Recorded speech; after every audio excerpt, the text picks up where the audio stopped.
বামফ্রন্ট মনোনীত প্রার্থীরা নিজেদের মনোনয়ন পত্র দাখিলের উদ্দেশ্যে একটি মিছিল নিয়ে এগিয়ে চলছে। পশ্চিম ত্রিপুরা জেলা পরিষদের বিভিন্ন আসনে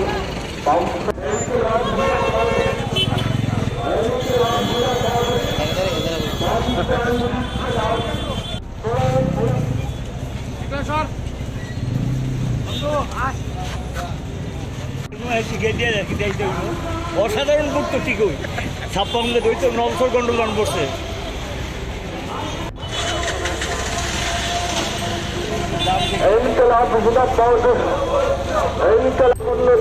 পঞ্চায়েত নির্বাচনে দিকে দিকে বামফ্রন্ট প্রার্থীদের বিপুল ভোটে জয়ী করুন। গ্রাম পঞ্চায়েত হচ্ছে বামফ্রন্ট প্রার্থীদের বিপুল ভোটে জয়ী করুন।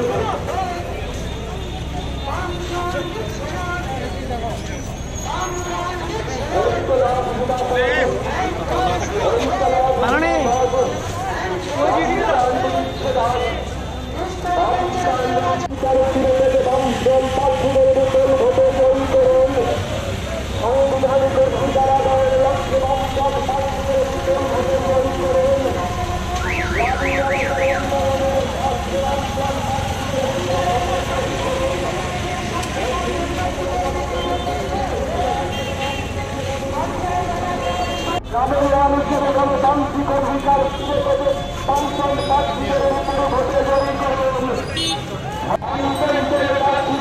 পঞ্চায়েত নির্বাচনের দিকে দিকে জয়ী করুন। পঞ্চায়েত নির্বাচনে বামফ্রন্ট প্রার্থীদের বিপুল ভোটে জয়ী করুন।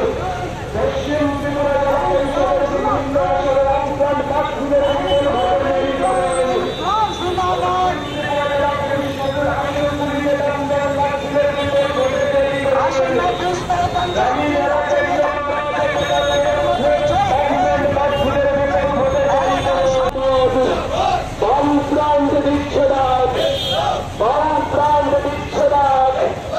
আসন্ন পঞ্চায়েত নির্বাচনে দিকে দিকে বামফ্রন্ট প্রার্থীদের বিপুল ভোটে জয়ী করুন। আসন্ন পঞ্চায়েত নির্বাচনে দিকে দিকে বামফ্রন্ট প্রার্থীদের বিপুল ভোটে জয়ী করুন। পশ্চিম ত্রিপুরা জেলা পরিষদের সমস্ত আসনে বামফ্রন্ট প্রার্থীদের বিপুল ভোটে জয়ী করুন। পশ্চিম ত্রিপুরা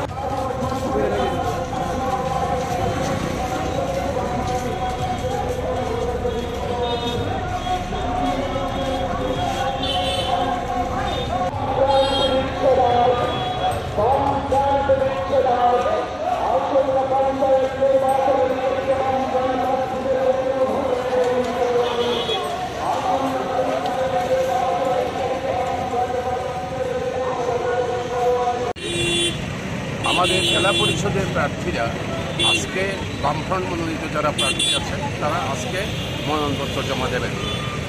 এই জমা দেওয়ার জন্যই আমরা এখানে সমাবেশ হয়েছি। বামফ্রন্টের নেতৃবৃন্দ, বিভিন্ন পার্টির বামফ্রন্টের অন্তর্ভুক্ত সমাবেশ হয়েছে।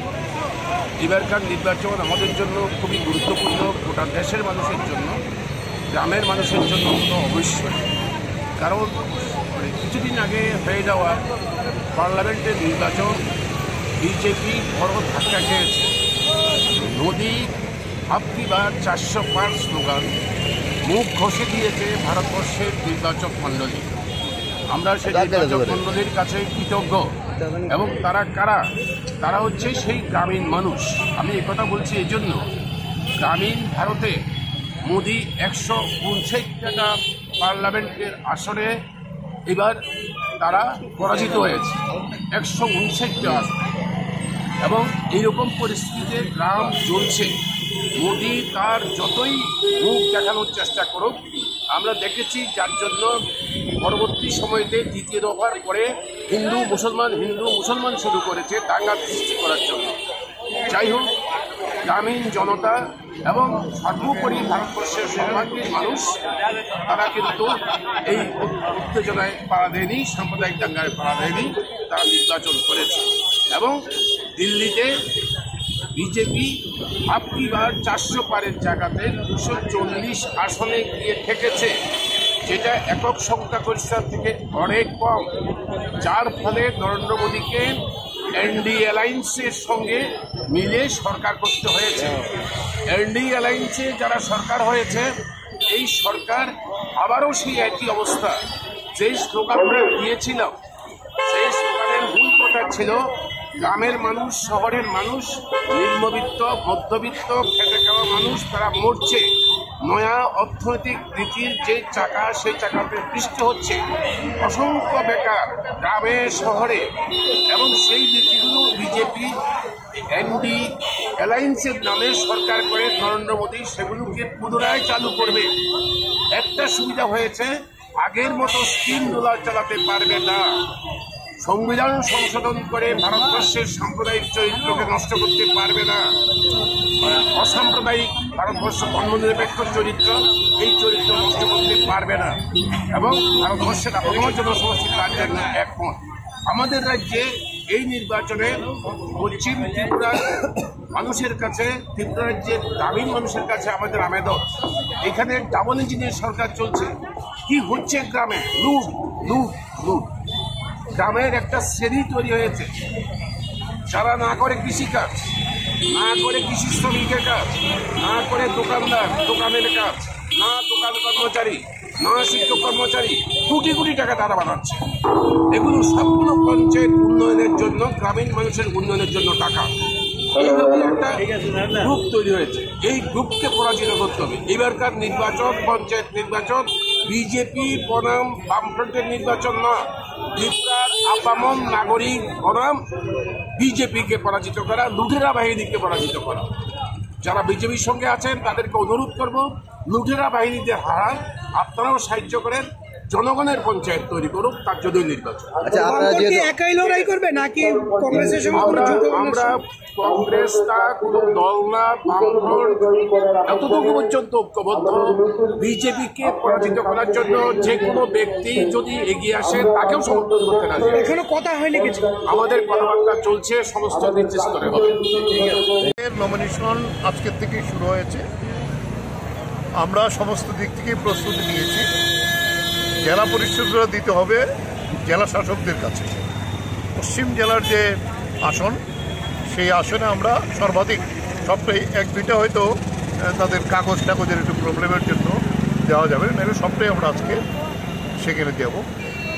এই পশ্চিম ত্রিপুরার বিভিন্ন ব্লকে হবে পঞ্চায়েত সমিতি এবং পঞ্চায়েতের আসনগুলো, সেটা আমরা প্রস্তুতি নিয়ে রেখেছি। আমরা 2-4 দিনের মধ্যেই সবগুলি দেওয়ার ব্যবস্থা করব। আজকে কত আমাদের প্রস্তুতি সম্পূর্ণ। আজকে তো এখানে বোধ হয় 35টা আসনে দিচ্ছে, 1-2টা বাকি থাকতে পারে, একটু কাগজের। আচ্ছা, যেহেতু বিধানসভা এবং লোকসভায় আপনারা জোট ছিলেন, ইন্ডিয়া জোট, পঞ্চায়েতে কি ইন্ডিয়া জোটের কোনো পরিকল্পনা রয়েছে? এইখানে এই পর্যন্ত আমরা কথাবার্তা স্থানীয় স্তরে হয়েছে, কিন্তু জেলা পরিষদে তারা কোনো প্রার্থী এখন পর্যন্ত আসেনি। আমরা বামপন্থীরা একসাথে এই আছি, আমাদের বামপন্থী নেতারও রয়েছে। সারা রাজ্যে কি প্রার্থী দেওয়ার পরিকল্পনা? নিশ্চয়ই সারা রাজ্যে আমরা প্রার্থী। নির্বাচন তো ব্লক অফিসের মিটিংয়ে যেতে দেয়নি, সর্বদলীয় মিটিং। তাহলে কীরকম হতে পারে, প্রথম তো মহড়াগুলি হয়ে গেছে। তো আমরা আমাদের প্রস্তুতি নিচ্ছি। এটা একটা গণতান্ত্রিক অধিকার, এই অধিকার রক্ষা করার জন্য আমরা এই লড়াই চালিয়ে যাব। জয় নিয়ে কতটা প্রত্যাশিত দল? ভোট হলে জয় হবে আমাদের। Thank you.